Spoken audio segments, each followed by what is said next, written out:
ఇది కనుక మీరు పూర్తిగా ఈ చెప్పబోయే 4 నిమిషాల ప్రసంగం 4 నిమిషాల లెక్చర్ కనుక మీకు తెలిసి ఉంటే ఈ వాక్యం అంతా కూడా అర్థమైనట్టు.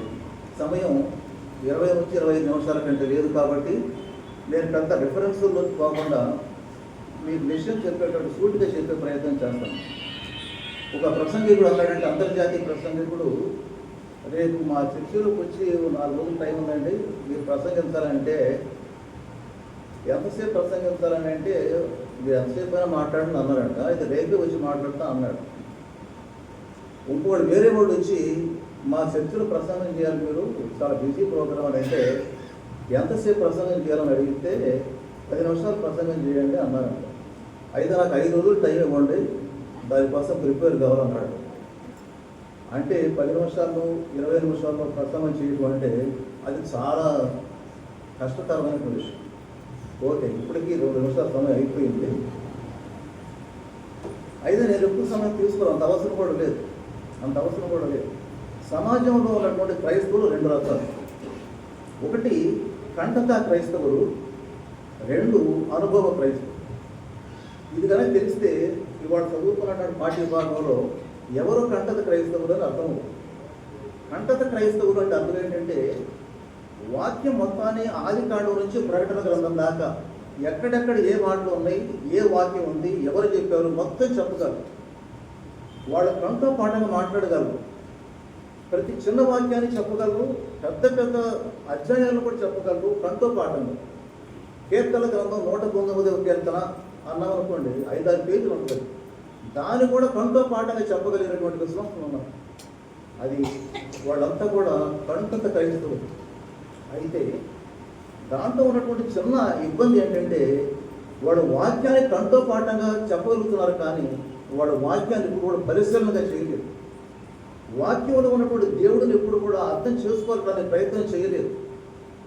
వాక్యాన్ని చెప్పేటువంటి చదవటం వరకు మాత్రమే వాళ్ళకి బాగా చేత అయింది, దాన్ని బట్టి పెట్టడం చేత అయింది, కంఠో పాటగా చదవడం చేత అయింది. కానీ వాక్యంలో ఉన్నటువంటి దేవుడిని కొట్టుకోవడం చేత కాలేదు. క్రీస్తు ఎవరు అని అంటే చెప్పలేదు. మెస్సియా అంటే ఎవరు చెప్పలేదు. మరి అద్వితీయ బాంధవ్యం దేవుడికి ఎవరితో ఉంది అని అంటే చెప్పలేదు. కాబట్టి మైక్ పని చేయట్లేదా?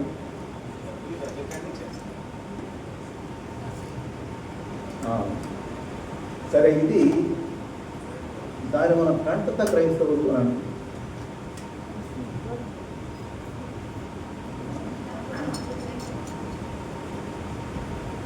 వాళ్ళు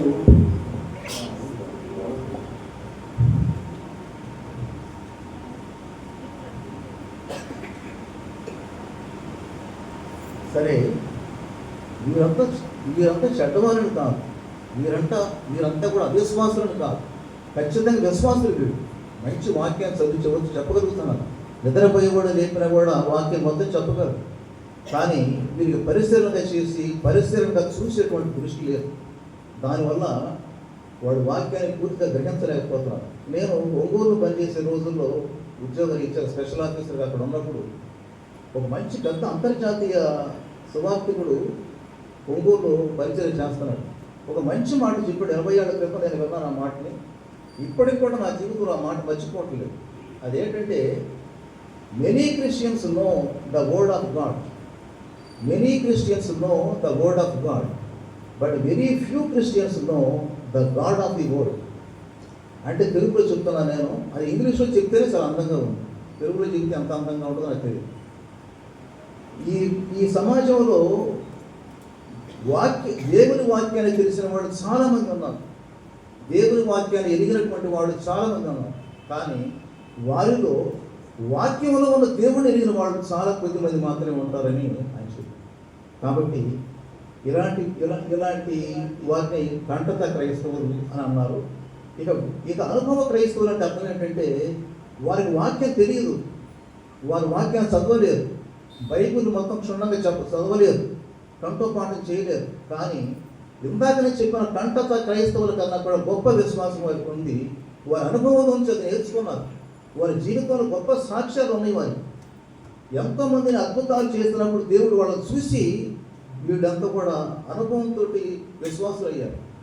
అదేవిధంగా యేసు ప్రభువుని గురించి గొప్ప గొప్ప మాటలు విని విని విని అట్లాంటి గొప్ప అనుభవంతో మంచి దేవుడు ఎరిగిన వాళ్ళు అయ్యారు. ఇతను వాక్యం తెలియకపోయినా దేవుడు ఎరిగిన వాడు. ఇందాక వాళ్ళు వాక్యం తెలిసి కూడా దేవుడు ఎరగని వాడు. ఇది ఉపోద్ఘాతం. ఇప్పుడు మన దాకా వాక్యంలోకి వస్తే ఇప్పుడు సరిగింది. అది పరిసయ్యులు అనేటువంటి వాళ్ళు వాళ్ళ గురించి మాట్లాడతాడు. మత్తయి సువార్త 22వ అధ్యాయం అంతా కూడా ఇప్పుడు మేము రెఫరెన్స్ ఏం చెప్పట్లేదు, ఏం చెప్పలేదు. మీరు చదివారు కదా. ఎప్పుడు మాకు ఈ రోజున పాఠం మత్తయి సువార్త 22వ అధ్యాయంలో చదువుకోండి.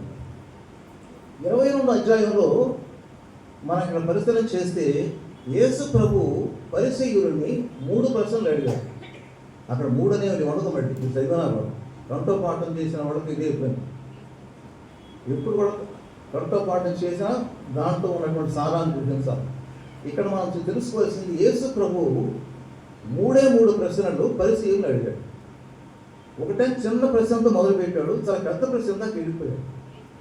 చిన్న ప్రశ్న, మొట్టమొదటి ప్రశ్న ఏంటంటే యేసు ప్రభు పరిసయ్యుల్ని యేసుక్రీస్తు ఎవరి కుమారుడు అని అడిగాడు. అదేమన్నాయా, మేము పరిసయ్యులమి, ధర్మశాస్త్రం మొత్తం ఉపాసన పట్టిన వాడు పరిసయ్యులు.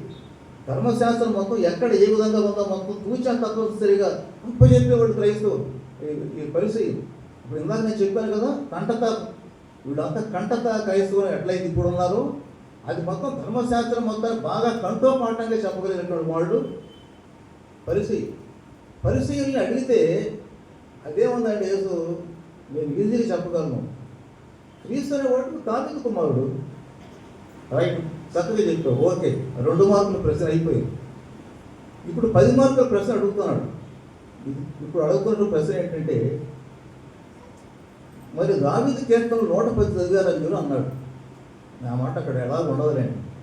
దావీదు కీర్తనలు కూడా చదివి ఉంటావు కదా. 110వ కీర్తన 110వ కీర్తన మొట్టమొదటి వాక్యం ఏముందంటే, దావీదే చెప్తున్నాడు, నేను నీ శత్రువులని నీ పాదాల కింద ఉంచేంత వరకు నీవు నా కుడి పార్శ్వన కూర్చుని ఉండుము అని ప్రభువే నా ప్రభువుతో చెప్పాడు అని దావీదు మాట్లాడుతున్నాడు.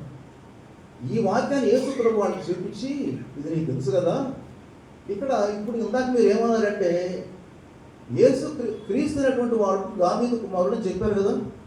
మరి దావీదు కుమారుడు అయినటువంటి వాడిని మరి దావీదే ప్రభువు అని ఎందుకు అంటున్నాడు అని 2వ ప్రశ్న అడిగాడు. అది ఒక ప్రశ్న. దావీదు కుమారుడు క్రీస్తు అని నువ్వు చెప్పావు అంటే దావీదుకి క్రీస్తు కుమారుడు కింద లెక్క. మరి అట్లాంటి కుమారుడిని పట్టుకొని దావీదు నా ప్రభువు అనేది ఎందుకు సంబోధించాడు? 2వ ప్రశ్న. ఎంతకన్నా పెద్ద 20 మార్కుల ప్రశ్న లాగా ఇంకోటి 3ది కూడా అందులో ఉంది. అసలు ప్రభు అయినటువంటి వాడు, ప్రభు అయిన కొట్టినటువంటి వాడిని కుమారుడని ఎందుకు అంటున్నాడు? అసలు దావీదుకి కుమారుడేనా అయ్యా? దావీదుకు పుట్టాడా? ఈ 3 ప్రశ్నలు. ఎందుకు సారాంశం మొత్తం ఏంటంటే 10 నిమిషాలు ముగిస్తాను బట్టి సారాంశం మొత్తం ఏమి లేదు. ఇందులో అందరూ అర్థం చేసుకోవాల్సిన ఒక మతాలు ఏంటంటే, కంఠోపాఠం చేసిన వాళ్ళు అందరూ కూడా 3 లక్షణాలు ఉన్నాయి. ఒకటి, తిమ్మిని బొమ్మగా దేవుడిని ఎదురుగా పెట్టుకొని దేవుడే తెగమగ ప్రశ్నలు అడిగేటువంటి వాళ్ళ లక్షణం. పరిసయ్యులు యేసు ప్రభుని చాలా తెగమగ పెట్టే ప్రశ్నలు అడిగారు. ఇది విశ్రాంతి దినం కదా, విశ్రాంతి దినంలో కంకులు తుంచుకొని పొలంలో కూడా అడ్డం పట్టడం ఇది తగునా అని అడిగి ఉన్నారు. విశ్రాంతి దినాన కళ్ళు లేని గుడ్డివాడికి కళ్ళు తెప్పించడం తగునా అని పరిసయ్యులు యేసు ప్రభు అడిగి ఉంటారు. పన్ను కట్టాల్సి వస్తే కైసరికి పన్ను కట్టాలా అని అడిగి ఉంటారు. అన్ని ఆదాయంలో గొప్ప ఆదాయం ఏది అని ప్రశ్న. ఇట్లాంటి తెగమక ప్రశ్నలన్నీ కూడా యేసు ప్రభువు తప్పు పట్టడం కోసం చూసేటువంటి వాళ్ళు ఎవరంటే ఈ పరిసయ్యులు. అంటే వీళ్ళంతా కూడా కంటతా విశ్వాసం. యేసు ప్రభుని గుర్తించలేకపోయినవాడు, క్రీస్తుని గుర్తించలేకపోయినవాడు. ఇదే కాకుండా ఇంకొక లక్షణం ఏంటంటే వీళ్ళలో ఉంది, స్వయంగా యేసు ప్రభు స్వయంగా దేవుడి దగ్గరకు వచ్చి నిలబడ్డా కూడా ఆ దేవుడిని కూడా గుర్తించలేనటువంటి వాళ్ళు ఇట్లాంటి ఈ కంటత క్రైస్తవులు, కంటత విశ్వాసులు ఉన్నారు. చివరి పాయింట్ నేను చెప్పేది ఏంటంటే, వీరందరూ ఏమనుకుంటున్నారంటే, ఇప్పుడు నేను కూడా ఏమనుకునేవాడంటే, యేసు ప్రభు సువార్తని, యేసు ప్రభు శిలువెక్కడానికి వచ్చాడనేటువంటి గొప్ప సువార్తని యేసు ప్రభువు తప్ప శిష్యులందరూ ప్రకటించాలని, అపోస్తులు ప్రకటించాలని, పౌలు ప్రకటించాడని మనం అందరూ అనుకుంటాం. కానీ అందరికన్నా ఎక్కువ కష్టపడి సువార్త ప్రకటించిన వాడు యేసు ప్రభువు. ఎంత కష్టమైన పని చేశాడంటే యేసు ప్రభువు ఎవరి కోసం అంటే నిజంగా అనుభవ క్రైస్తవుల కోసం కాదు. అనుభవంతో దేవుడు నమ్మిన వాళ్ళ గురించి యేసు ప్రభు కష్టపడు, వాళ్ళే ఎమ్మడి కూడా వచ్చేసారు ఆయన. కానీ యేసు ప్రభు పడ్డ కష్టం అంతా ఎవరి కోసం పడ్డాడంటే నేనే క్రీస్తుని, నేనే మెస్సియాని, నేనే దేవుడితో ఏం బాంధవ్యం ఇది, అద్వితీయ బాంధవ్యం కలిగిన వాడని నేనే అని రుజువు చేసుకోవడానికి వాళ్ళ ఒప్పించడం కోసం యేసు ప్రభు పడ్డంత కష్టం ఏ శిష్యులు పడదు. ఇది మనం తెలుసుకోవాలి. ఇప్పుడు పరిశీలన దగ్గర కూడా అదే కష్టపడుతున్నాడు. క్రీస్తు ఎవరు? క్రీస్తు అంటే దావీదు కుమారుడు. మరి దావీదు కుమారుడు అయితే ఆయన ప్రభువుని ఎందుకన్నాడు? మరి నిజంగా దావీదుకి యేసు ప్రభు, దావీదుకి క్రీస్తు నిజంగా కొడుకేనా లేక ఎవరు పడుతున్నానా? ఇవన్నీ రుజువు చేయడం కోసం యేసు క్రీస్తు చాలా కష్టపడి వాళ్ళని ఒప్పించాల్సి వచ్చింది. వాళ్ళని ప్రశ్నలు అడిగి ఊరుకున్నాడు. కాబట్టి ఇక్కడ మీరు తెలుసుకోవాల్సినటువంటి ఒకటే ఒక విషయం ఏంటంటే యేసు ప్రభు మాత్రమే అద్వితీయ బాంధవ్యం కలిగిన వాడు. ఇప్పుడు నేను పాయింట్లోకి మీరు వస్తే అద్వితీయ బాంధవ్యం అంటే అసలు అర్థం ఏంటి? అద్వితీయ బాంధవ్యం అంటే ఒకే ఒక్కడితో ఉన్నటువంటి బాంధవ్యం అని అర్థం. ఒకే ఒక్కడితో ఉన్నటువంటి సంబంధం అని అర్థం. దేవుడితోటి ఈ లోకంలో ఉన్నటువంటి వాళ్ళలో ఒక్కడితో మాత్రమే బాంధవ్యం ఉంది, ఒక్కడితో మాత్రమే సంబంధం ఉంది. ఆ ఒక్కడు యేసు క్రీస్తు మాత్రమే. క్రీస్తు తప్ప మరొక బాంధవ్యం కలిగిన వాడు ఈ భూలోకంలో మరి ఎవరో లేరు. దేవుడు చాలా మందితో మాట్లాడాడు. దేవుడు అబ్రహాముతో మాట్లాడాడు, ఇస్సాకుతో మాట్లాడాడు, దావీదుతో మాట్లాడాడు, ఎంతో మందితో మాట్లాడాడు. కానీ వాళ్ళందరూ కూడా అద్వితీయ బాంధవ్యం కలిగిన వారు కాదు. ఇక్కడ ఈ వాక్యం యొక్క ఉద్దేశం ఏంటంటే ఒక యేసు క్రీస్తు మాత్రమే అద్వితీయ బాంధవ్యం దేవుడితో ఉంది అని రుజువు చేయడమే ఇక్కడ ఉద్దేశం. అయితే ఈ కష్టం అంతా పడేదంతా కూడా యేసు ప్రభు వాళ్ళతో పరిశీలితో మాట్లాడటానికి ఉన్న కారణం అంతా కూడా ఒకటే నేనే క్రీస్తుని, నేనే మెస్సియాని, నేనే సిలువలో నా ప్రాణాన్ని అర్పించడం కోసం ఈ లోకానికి వచ్చాను, నేనే దేవుడితో సమానుడైనటువంటి వాడిని, దేవుడితో సమానుడు అయ్యుండి కూడా అవి మొత్తం వదులుకొని మీ పాపాల నుంచి విడుదల చేయడం కోసం నేను ఇక్కడికి వచ్చాను అని యేసు చెప్పుకోవడానికి ఎంతో కష్టపడ్డ సీన్ అది. ఇవాళ మనం చదువుకున్నదంతా ఆ 3 ప్రశ్నల యొక్క ఉద్దేశం అంతా ఏంటంటే మీరు పొరపాటు పడుతున్నారు. క్రీస్తు అంటే ఎవడో అనుకుంటున్నారు, అద్వితీయ బాంధవ్యం ఎవరికో అనుకుంటున్నారు. ఇదంతా కాదు. నేను ఈ ముందు నిలబడ్డానే, నేను క్రీస్తుని, నేనే నేను రక్షించేటువంటి మెస్సియాని, నన్ను గుర్తించలేకపోతున్నారు, ఇప్పుడు కనుక గుర్తించండి అనే ప్రయత్నం చేయడమే ఈరోజు చెప్పినటువంటి వాక్యం యొక్క సారం.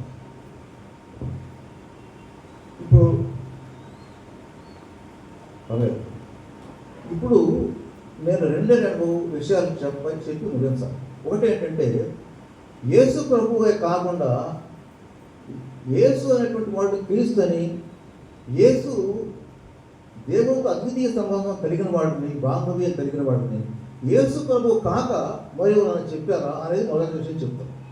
మొదటిది దీంట్లో ఇప్పుడు ఒకసారి ఒక రిఫరెన్స్ మాత్రమే నేను చెప్తున్నాను. మొదటిది లోకా సువార్త 2:11. లోకా 2:11 చదవండి.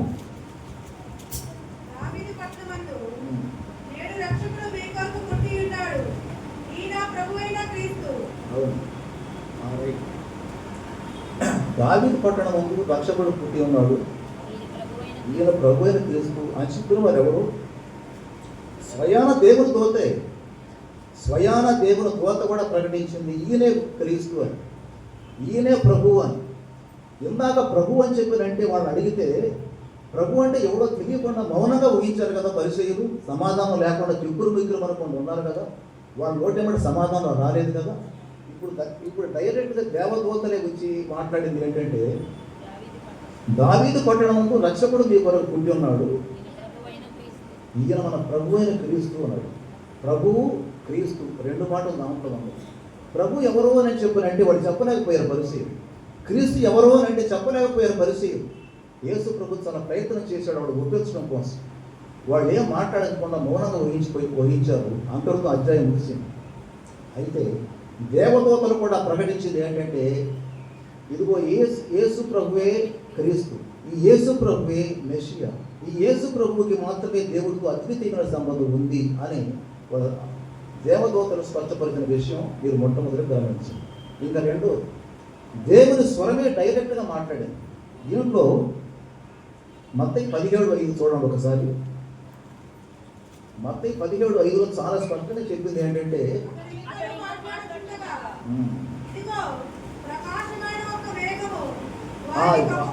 ఓకే నేను మాకు సమయం ఉండదు కాబట్టి నేనే చెప్తున్నాను. రూపాంతరపు కొండ మీద జరిగినటువంటి దృశ్యం. మరి శిష్యులు పైకి వెళ్ళినప్పుడు యేసు ప్రభు రూపాంతరం పొందాడు. ఆ రూపాంతరం పొందిన సమయంలో పైనుంచి ఒక స్వరం వినపడింది, ఈయన నా ప్రియ కుమారుడు, ఈయన యందు నేను ఆనందిస్తున్నాను, మీరు ఈయన మాట వినండి. మరి అద్వితీయమైన బాంధవ్యం యేసుక్రీస్తు ఉన్నట్లుగా మనకు అర్థమవుతుంది కదా. అద్వితీయమైన బాంధవ్యం అంటే ఒకే ఒక్కడితో మాత్రమే ఉన్నటువంటి సంబంధం అన్నారు. ఇక మరి ఎవరి పేరు చెప్పలేదు దేవుడు. ఆ స్వరం వినిపించింది ఏంటంటే, ఈయన మాటే వినండి అని అన్నారు. అబ్రహాం మాట వినండి, మోషే మాట వినండి అని ఎవరి పేర్లు లేకుండా ఈయన మాట వినండి, ఈయన మాత్రమే నా ప్రియ కుమారుడు అని చెప్పాడు. కాబట్టి దేవునితోటి అద్వితీయమైన సంబంధం ఉన్నవాడు ఎవరు అని అంటే యేసుక్రీస్తు మాత్రమే అని రెండో వచనం ద్వారా మనకు అర్థమైంది.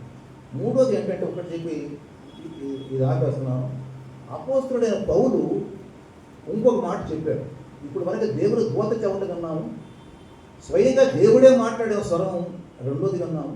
వీళ్ళిద్దరు సాక్ష్యం కూడా యేసు ప్రభువు మాత్రమే క్రీస్తు, యేసు ప్రభువు మాత్రమే మెషియా, యేసు ప్రభువు మాత్రమే ఈ లోకంలో మీ పాపాల నుంచి మిమ్మల్ని విడుదల చేయగలిగిన శక్తి కలిగిన వాడు అని వాళ్ళిద్దరు చెప్పారు.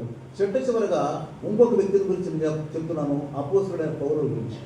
పౌలు ఫిలిప్పీయులకు రాసిన పత్రిక 2:6-7 ఏమన్నాడంటే, ఆయన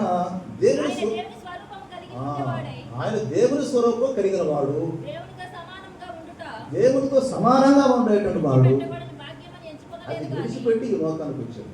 నాకు ఆయన దేవునితో సమానం, దేవుని స్వరూపం కలిగినటువంటి వాడు. కాబట్టి అద్వితీయమైనటువంటి సంబంధం ఎవరికి ఉంది అని అనేటువంటి విషయంలో యేసుక్రీస్తు మాత్రమే దేవుడితో సమానుడు, యేసుక్రీస్తు మాత్రమే ఈ లోకానికి మనల పాపాల నుంచి విడుదల పొందడం కోసం వచ్చినటువంటి గొర్రెపిల్ల, ఆయన మాత్రమే మెషియా, ఆయన మాత్రమే దేవుడితో అద్వితీయ సంబంధం కలిగిన వాడు అని రుజువుపరుస్తూ అపోస్తలుడైన పౌలు చెప్పిన మాట. ఇప్పుడు నేను 3 సాక్ష్యాలు చెప్పాను. బైబిల్ నిండా చాలా సాక్ష్యాలు ఇట్లాంటివి ఉన్నాయి. యేసుక్రీస్తుకు మాత్రమే అద్వితీయ బాంధవ్యం దేవుడితో ఉంది అని రుజువుపరిచేవి మన బైబిల్ గ్రంథంలో ఇంకా చాలా విశేషాలు ఉన్నాయి. సమయం మనకి ఎప్పుడైనా తక్కువగా ఉంటుంది కాబట్టి నేను స్పీడ్గా చెప్పక తప్పదు, మీరు స్పీడ్గా అర్థం చేసుకోక తప్పదు. కాబట్టి ఇప్పుడు మనం లెంట్ పీరియడ్లో ఉన్నాం. మన పాపాల నుంచి విముక్తి పొందించడం కోసం, మన పాపాల నుంచి మనం ప్రక్షాళన చేయడం కోసం, మన పాపాలను భుజాన ఆయన వేసుకొని మనల్ని పరలోక రాజ్యాన్ని నడిపించడం కోసం ఈ లోకానికి వచ్చినటువంటి అద్వితీయ బాంధవ్యం కలిగినటువంటి వాడు ఎవరు అని అంటే ఒక యేసుక్రీస్తు మాత్రమే మనం స్పష్టం చేసుకోవాలి. ఈ లోకం అంతా అర్థం చేసుకోవాలి. ఒక క్రైస్తవ విశ్వాసులే కాదు, ప్రపంచం మొత్తం ఆయన యొక్క, ప్రపంచంలో ఉన్న ప్రతి మోకాలు ఆయన నామాన్ని వంగ. కాబట్టి ఈ సందేశంతో మనం తెలుసుకోవాలి ఏంటంటే, ఎంతసేపటికి కూడా మనం నాకు ధర్మశాస్త్రం మొత్తం తెలుసని విర్రవీగారు పరిస్థితి, నాకు ధర్మశాస్త్రం మొత్తం కూడా మోషే ధర్మశాస్త్రం అంతా కూడా చెప్పగలమని చెప్పి విర్రవీగారు పరిస్థితి. కానీ అంత ధర్మశాస్త్రం కంఠోపాఠం చేశారు కానీ పరిసయ్యులు క్రీస్తు ఎవరో కనిపెట్టలేకపోయారు, యేసు ప్రభువుని కనిపెట్టలేకపోయారు, యేసు ప్రభు ఈ లోకానికి మనకు వచ్చినటువంటి రక్షకుడిని గుర్తించలేకపోయారు. ఇంతకన్నా దౌర్భాగ్య స్థితి మరి ఎవరికి రాకుండా ఉండుగా. మన బైబిల్ మొత్తం కంఠోపాఠంగా చదవండి, బైబిల్ మొత్తం అప్పచెప్పండి, కానీ బైబిల్లో ఉన్న వాక్యాన్ని అర్థం చేసుకుని వాక్యంలో ఉన్న దేవుడిని కనిపెట్టడం గొప్పతనం. మీ వాక్యము నా పాదములకు దీపం ఎప్పుడవుతుందంటే అర్థం చేసుకున్నప్పుడు దీపం. ఊర కంఠోపాఠం చేసినప్పుడు దీపం కాదు. పరిసయ్యులు కూడా కంఠోపాఠం కాదు, పరిసయ్యులు కూడాను కంఠత విశ్వాసులు వాడు. కానీ ఆ వాక్యంలో ఉన్నటువంటి దేవుడిని గుర్తించలేనటువంటి పరిసయ్యులు వాళ్ళు, వారు దేవుడిని గుర్తించలేక దే మిస్డ్ ది ట్రైన్. వాళ్ళు రైలుని మిస్ అయిపోయారు, ప్లాట్ఫారం మీద మిగిలిపోయినటువంటి వాడి పరిస్థితి. ఆ ప్లాట్ఫారం మీద మిగిలిపోకుండా మనం ఎట్లా ఉండాలంటే అనుభవ క్రైస్తవులాగా మనం ఉండాలని ఈరోజు పాఠ్య భాగంలో మనం చెప్తాం. నేను అనుభవ క్రైస్తవులు అంటే ఎట్లా ఉంటానని దాన్ని కూడా 2 మాటలు చెప్పి ముగిస్తాను. పర్వాలేదు కదా, టైం ఉందా? కంటత క్రైస్తవులకి పరలోక రాజ్యంలో చోటు లేదు. కంటత క్రైస్తవులకి వాక్యం తెలుసు కానీ వాక్యంలో ఉన్న దేవుడు తెలియదు. కంటత క్రైస్తవులకి క్రీస్తు ఎవరో తెలియదు. కంటత క్రైస్తవులకి మెస్సియా అంటే తెలియదు, రక్షకుడు అంటే తెలియదు. కాబట్టి వారు ఎంత తెలిసి కూడా, ఎంత కంఠోపాఠంగా వాక్యం తెలిసి కూడా వారంతా కూడా దేవుడిని మిస్ అయిపోయారు. కానీ అనుభవ క్రైస్తవులకి వాక్యం పెద్దగా కంఠోపాఠంగా తెలియదు. వారు బైబిల్ పట్టుకొని వస్తారు కానీ చర్చికి బైబిల్ తీసేసి బైబిల్లో ఉన్న వాక్యాలు చదవలేనటువంటి వాళ్ళు మనలో కూడా చాలామంది ఉన్నారు. కానీ వారి అనుభవంలో దేవుడు వారు ఎరిగిన వారు. అనుభవం అంటే వారు చూచి తెలుసుకున్నాడు. చాలామందిని యేసు ప్రభు చేసిన అద్భుత కార్యాలు ఎంతోమంది దగ్గర చూశారు, వారి దేవుడు తెలుసుకున్నారు. యేసు ప్రభువుని గురించి ఎంతోమంది దగ్గర విని విని విని గొప్ప హృదయంలో పెట్టుకుని యేసుక్రీస్తుని ఈయనే నిజంగా రక్షకుడు, ఈయనే మన కోసం రక్తం కార్చినటువంటి మెస్సియా, ఈయనకు మాత్రమే దేవుడితో అద్వితీయ సంబంధం ఉంది అని గుర్తించిన వారు కంటత క్రైస్తవులు కాదు, అనుభవ క్రైస్తవులు మాత్రమే. అందుకనే హృదయ శుద్ధి గలవారు ధన్యులు, వారు దేవుని చూస్తారు కూడా. వారికి హృదయ శుద్ధే ఉంది, అంతేకాని కంఠోపాఠంగా చెప్పగలుగుతుంది. హృదయ శుద్ధి గలవారు ధన్యులు, వారు దేవుడు చూస్తారు అన్నారు. కానీ కంఠోపాఠం చేయగలిగిన వారు ధన్యులు, వారు దేవుడు చూస్తారని ఎక్కడా లేదు. వాక్యం మొత్తం గడగడ అప్పచెప్పగలిగిన వారు ధన్యులు, వారు దేవుడు చూస్తారని ఎక్కడా లేదు. కాబట్టి ఈ రోజున నేను బైబిల్ గ్రంథంలో చాలామంది అనుభవ జ్ఞానులు ఉన్నారు, చాలామంది అనుభవ విశ్వాసులు ఉన్నారు. కానీ నేను మీకు సమయాభావం వల్ల 2 అంశాలు గుర్తు చేసేసి నేను ముగిస్తాను. అనుభవంతో దేవుని పొందిన వాళ్ళు ఎవరు? వాక్యాన్ని చదవలేక, వాక్యాన్ని ఏమాత్రం తెలియకుండా, వారి దగ్గర బైబిల్ కూడా లేకుండా, కానీ దేవుడు మాత్రం గుండెల్లో ప్రతిష్టాపన చేసుకున్నవారు. గుండెల్లో మొత్తం తెలిసి చూసినప్పుడు యేసు ప్రభువు మాత్రమే కనిపించేవారు.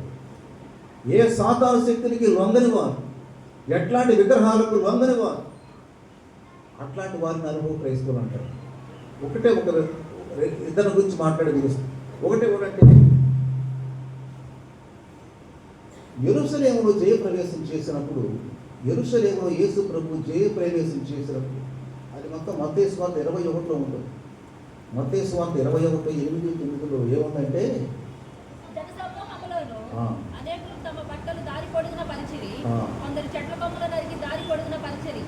దాంట్లో వాళ్ళు అన్న మాట నేను గుర్తు చేస్తాను. చాలా ఉంటుంది దాంట్లో.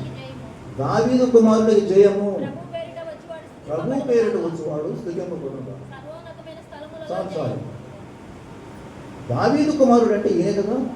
దావీదు కుమారుడు అని చెప్పి ఎప్పుడైనా బైబిల్ చదివిన అనుభవం ఉందా ఇతనికి? ఈ జనాన్ని మొత్తానికి వీళ్ళేమన్నా బైబిల్ చదివిన వాళ్ళేనా? వీళ్ళంతా గొప్ప పండితులా?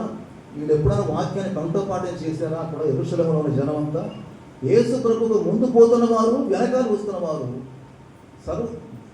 దావీదు కుమారుడి జయము, హోసన్నా హోసన్నా అని కేకలు వేశారు. వీళ్ళంతా కూడా యేసు ప్రభువుని గురించి ఎంతో గొప్పగా విన్నారు. యేసు ప్రభు ఎంతో మందికి చేసిన అద్భుత కార్యాలు మొత్తం కూడా వాళ్ళు గమనించారు.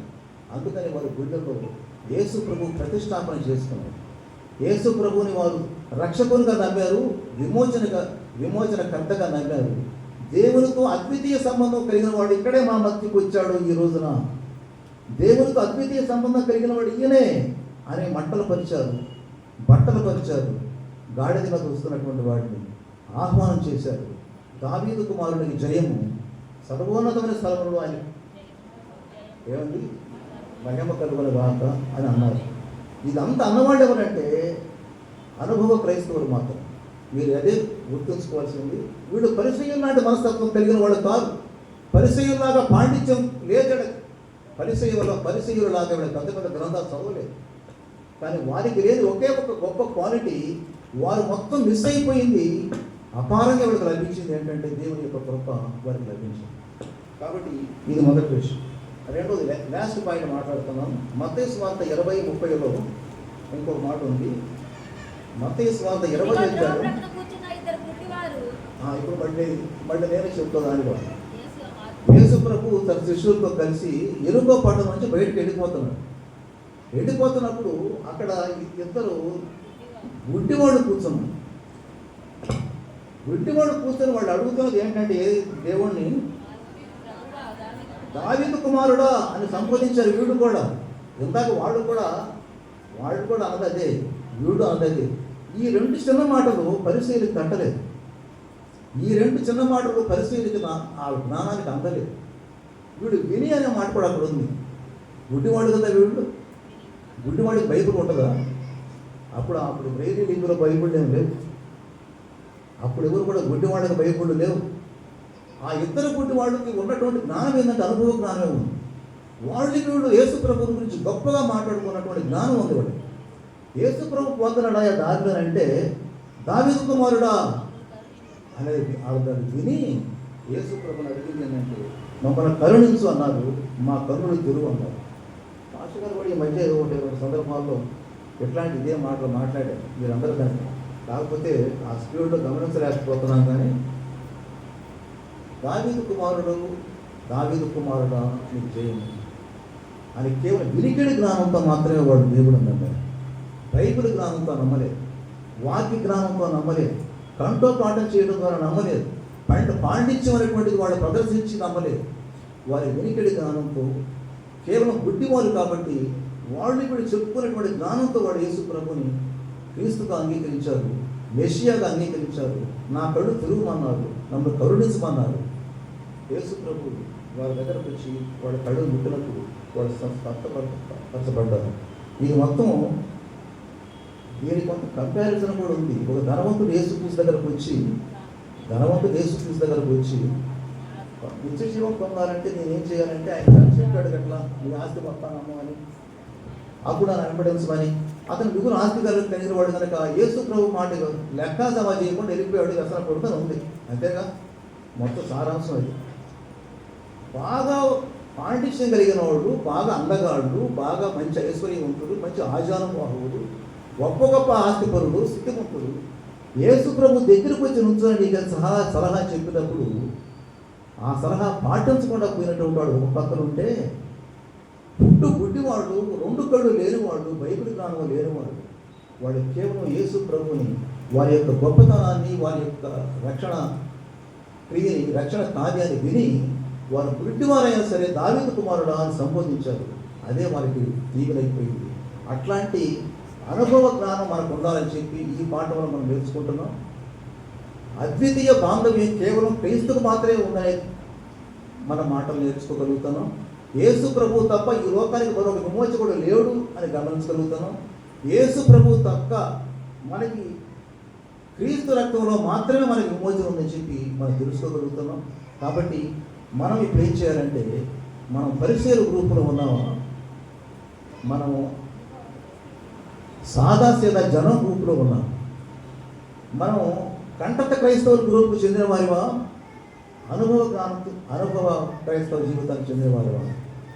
ఒకసారి జ్ఞాపకం చేసుకొని చివరిలో ఒక మాట చెప్పేది ముగించదలుచుకున్నప్పుడు చెప్పేది ఏంటంటే, మనం క్రైస్తవ గ్రూప్, మనం కంటత క్రైస్తవులుగా ఎలాగూ లేము. మనం ఇక్కడ అందరం కూడా, ప్రతి వాడు కూడా దేవుని యొక్క భయభక్తులతో ఉన్నబట్టి వాడుగా, ఏ రోజు ఎలాంటి వాక్యం పాస్టర్ గారి నోటి ద్వారా వస్తుందా అని చకోర పక్షులు అంటారు చూశారు పల్లెటూళ్ళలో. ఆ చకోర పక్షులను నిజంగా నేను చాలామంది చూస్తుంటా. ముఖ్యంగా బాగా మగవాళ్ళు ఏమనుకోవద్దు, మీరు మొత్తం మీరంతా వినటం లేదంట. ప్రతి ఆడ మనిషిని నేను చూస్తాను. ఎందుకు చూస్తానంటే ఎంత జాగ్రత్తగా వింటున్నారు వీడు. ఈ కెమెరా పెట్టిన వాడు కూడా ఎంతసేపటికి ఇదే ముఖం పెట్టకుండా అక్కడ వాక్యం జరిగేటప్పుడు కాస్త మనుషుల మొక్కలు కూడా చూపించమని చెప్పి ఈ సందర్భంగా మనవి చేస్తాను. ఏమండి, ఎంతసేపటికి ఆయన వాక్యం పూర్తి అయిపోయిన దాకా వీడు ఎటో వెళ్ళిపోతున్నాడు, ఇటు పెట్టేసి. నేను మధ్యలో ఇటు కూడా చెప్పండి, ఎంతమంది జాగ్రత్తగా ఉంటున్నారో మీరే వీడియోలో చూడగలుగుతారు. నేను నిజంగా సీరియస్గా చెప్తున్న మాట ఇది. మీరు మీరు కంటత క్రైస్తవులు కాదు, మీరంతా క్రీస్తుని రక్షకునిగా ఆమోదించిన వారు, అంగీకరించిన వారు నేను నమ్ముతున్నాను. అంతటితో ఆగలేదు కథ.